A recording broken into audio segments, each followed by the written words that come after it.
Penuntun Saat Teduh Gereja Kristen Jakarta, Rabu, 11 Juni 2025, dengan tema Ruang Hati Dikuasai Roh Kudus atau Iblis.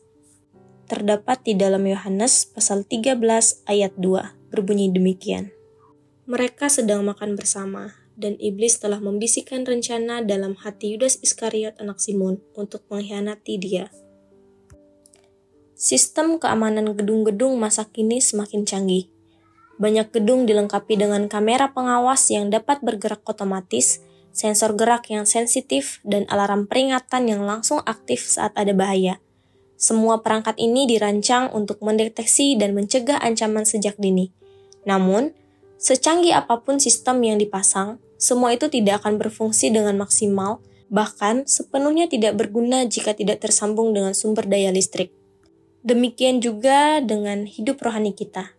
Tanpa tersambung pada kuasa Allah, segala aktivitas dan tampilan luar tidak akan mampu menahan kegelapan yang perlahan masuk. Yudas Iskariot adalah contoh yang menggetarkan. Ia berjalan bersama Yesus, menyaksikan langsung mukjizat dan kuasa ilahi, bahkan terlibat dalam pelayanan bersama para rasul. Namun Alkitab mengungkapkan bahwa kedekatannya secara fisik tidak menjamin hatinya sepenuhnya dikuasai oleh Tuhan.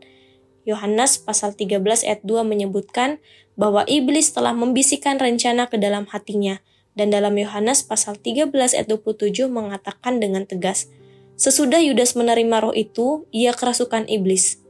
Apa yang terjadi pada Yudas bukanlah sebuah peristiwa tiba-tiba, melainkan hasil dari proses hati yang terus dibiarkan terbuka terhadap dosa dan keinginan daging.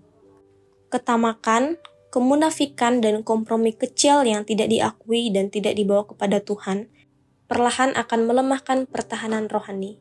Ini menjadi pintu masuk bagi iblis yang tidak hanya membisikkan godaan, tetapi akhirnya menguasai sepenuhnya.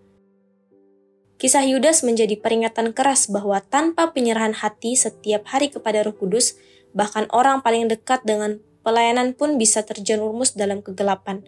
Setiap hari, hati kita selalu menjadi medan perebutan antara terang dan gelap. Jangan biarkan celah kecil dibiarkan terbuka, karena iblis hanya butuh satu celah untuk masuk. Serahkan seluruh ruang hati kepada Roh Kudus agar hidup kita dijaga, dipimpin, dan dimurnikan dalam kebenaran. Hati yang terbuka bagi Roh Kudus adalah benteng yang tak bisa ditembus oleh kegelapan.